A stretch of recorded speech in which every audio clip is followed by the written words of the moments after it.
향후 여기서부터 보수적으로 잡아도 2년 정도 후면 춘추전국 시대가 와서 엔비디아도 다른 생각을 해야 되는 시점이 오지 않나. 그러니까 전기세가 4억이 되든 게 1억이 되는 건 의미가 없습니다. 옛날에 AI 트래픽이 안 나올 때. 근데 전기세가 같은 레이쇼라도 400억이 100억이 되면 의미가 있는 거거든요. 네. 퇴근 시간에 보는 테크 영상 퇴근 시간에 임경학 기자입니다. 반갑습니다. 네, 저희 리벨리온의 박성현 대표님 모시고 2부에서는 엔비디아에 도전하는 한국의 스타트업들, 한국 페니피스들은 어떤 회사가 있는지 일단 좀 얘기를 해보려고 하는데요.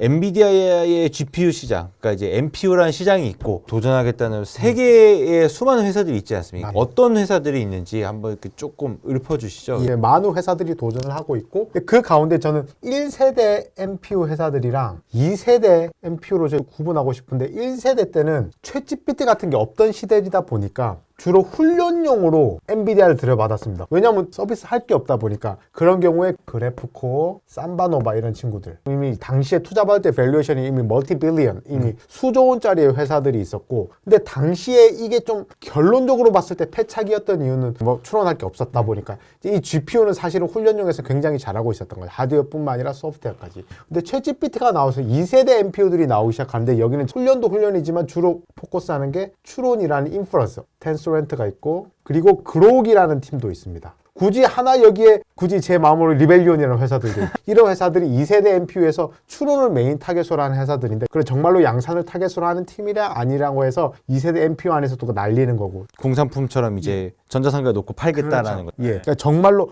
여기 한 군데 정말 잘하는데 하바나 랩스라고 이스라엘 스타트업인데 인텔 자회사가 돼버렸죠. 또 떼서 뭐 따로 IPO 한다고 할 정도로 대부분의 미국 회사들은 한국처럼 IPO를 간다기보다 M&A 엑시신 경우들이 많아서 기술을 많이 쌓은 다음에 이제 누가 그렇죠. 사가길 바라는. 예. 네. 그러다 보면 애들은 양산 준비를 안 합니다. 양산까지 가면 의외로 대한민국 에코시스템이 좋습니다. 일부에서 말씀드렸던 대한민국이 메모리 갖고 있고 파운더리 갖고 있고 파운데이션 모델도 한국형 이러면서 조금씩 나오고 있어서 저희가 정말 달려볼 만하다. 자, 그러면 이제 한국에 어떤 스타트업들이 있나? 설계 능력 자체는 나쁘지 않다. 다만 이제 소프트웨어 쪽에서 저희가 약간 팔로우업 해야 되는 부분들. 근데 대신 거길 또 메이크업 할 수 있는 게 반도체 이코시스템이 너무 좋다 보니까 저희는 충분히 경쟁할 만한 그런 구도가 있고, 이 세 팀이 같이 협업하면서 파일을 키워나가는 시점으로 이해해 주시면 좋을 것 같습니다. 구조도 되게 좋은 게 사피온 같은 경우는 그래도 대기업입니다. SK 스핀오프된 손자 회사죠, 정확하게. 예. 저희도 스타트업이지만 KT랑 카카오에서 많이 도와주시는 필요사도 굉장히 처음부터 시작한 팀입니다. 굉장히 맨파워도 훌륭한 팀이고 요즘 LG랑 좀 이야기를 이렇게 하시는 것 같고, 여기서 굳이 하자면 여기 또 TSMC 생산 누가 하고 있는가? 필요사랑 SK는 TSMC 라인으로 이제 차세대 제품 라인업이 되어 있고, 저희만 유독 삼성으로 갔고, 이게 나중에 이제 어떻게 결판이 날 거냐. 이게 뭐 스타트업도 있고 대기업도 있고 삼성에서도 하고 TSMC도 하고 굉장히 다양한 컨비네이션이 있어서 한번 대한민국이 제대로 도전해 볼 만한 팀이다. 저는 그렇게 생각하고 있습니다. 그러면은 정리를 하면은 여기는 이제 파트너가 이제 KT, 카카오가 있고, 그죠? 여기는 LG가 있고, 그래서 여기 이제 주요 파트너 퓨리오사, 사피온, 리벨리온의 반도체를 서버에 끼워서 실제로 그게 잘 구동되는지를 그러면은 일종의 테스트를 하고 있다고 봐야 되는 건가요? 예, 맞습니다. 리벨리온 칩이 똑같은 거 돌렸을 때 이게 더 좋다. 쉽게 얘기해서 이걸 써야 되는 이유가 뭐예요? 삼성 5나노로 찍은 저희 팀 이 칩이고, 이게 요 안에 반도체 다이, 웨이퍼 다이가 들어가 있고, 패키징 끝나면 이런 칩이 나오고, 이런 칩이 저희 삼성 GDDR6 메모리 8개를 꼽혀서 이런 메모리 카드가 되면 이게 그냥 GPU랑 거의 똑같습니다. CPU에 또 PCI 통해서 꼽히면 돌아가면서 되는. 얘 이름 뭔가요? 이 칩의 이름은? 이 칩의 아톰입니다. 아톰.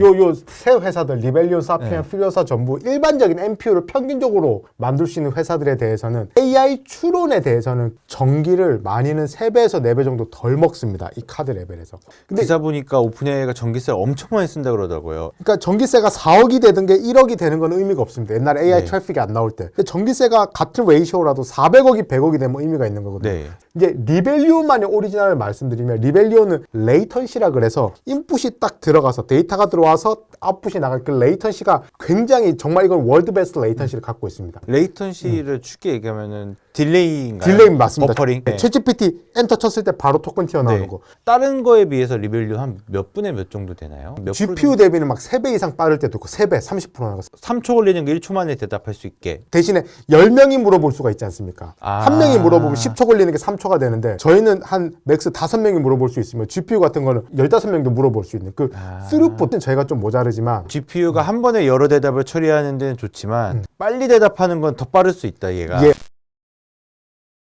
반도체 첫 제품들은 언제쯤 나나요? 1세대 제품들은 다들 양산 칩들이 있습니다. 2세대 제품군들은 또 다들 이제 그 볼륨업해서 만드는 2세대 제품군은 그냥 숫자상으로도 H100보다 나은 시점이 옵니다. 그걸 양산으로 밀어낼 수 있냐 없냐, 저희가 이코시스템에서 뭔가를 만들어낼 수 있냐 없냐 게임. 현재까지는 냉철하게 보면 양산 제품 기준으로 A100, H100에 뭐 좀 할만한 게 없다. 저희 팀뿐만 아니라 전 세계적으로도. 근데 이제 2차전이 펼쳐지는 춘추전국 시대, 향후 5년간은 약간 기술력이 모자른 회사들도 마켓 쉐어를 가져갈 겁니다.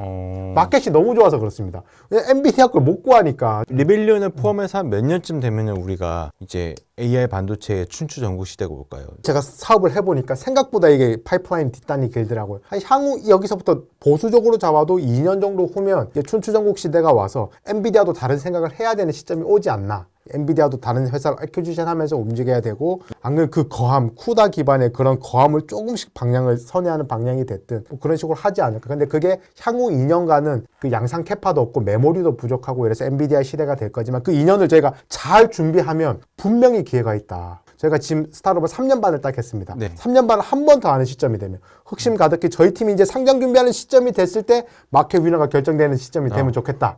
예, 저의 약간 사심 섞인 발언이었습니다. 그 마지막으로 대표님 지금 리벨리온이 하고 있는 계획 그런 거 짧게 좀 정리해 주시면. 저희 첫 번째 만든 칩 아톰이 파이낸스 마켓뿐만 아니라 2세대 칩 리벨이라 그래서 HBM3용으로 144GB 하나의 카드에 있습니다. A100, H100가 80GB이거든요. 엔비디아 제품보다 이거 하나가 차라리 고성능이다. 대한민국이 이제 그런 칩을 가져볼 수 있는 나라가 됐다. 네. 이제 리벨의 보유국이 됐다. 80GB인데 저희는 144GB 메모리를 다는 정말로 그런 시대에 도전하는 세컨젠 향후 1년에서 2년 이제 결과가 될 거고 자랑스럽게 생각해 주셔도 되고 퇴근길을 보고 계신 그 정부의 수많은 관계자분들 진짜 이거를 밀어주셔야 된다. 메모리 파운더리 이제 패블리스에서 이게 쭉 갈 수 있도록 사심 섞인 발언까지 드리도록 하겠습니다. 대표님과 함께 한국 AI 반도체의 상황 우리가 어느 정도 기대를 할 수 있는가에 대해서 얘기를 나눠봤고요. 저희 박상현 대표님과 AI 반도체가 개념적으로 어떤 것인지, 그리고 어떤 시장 참여자가 있고 기업이 있는지, 그리고 한국에는 어떤 기업들이 있는지까지 쭉 다 살펴봐서 앞으로도 이제 리벨리온과 한국 AI 반도체에 많은 기대와 응원 부탁드리도록 하겠습니다. 네, 2부 여기까지입니다. 감사합니다. 감사합니다.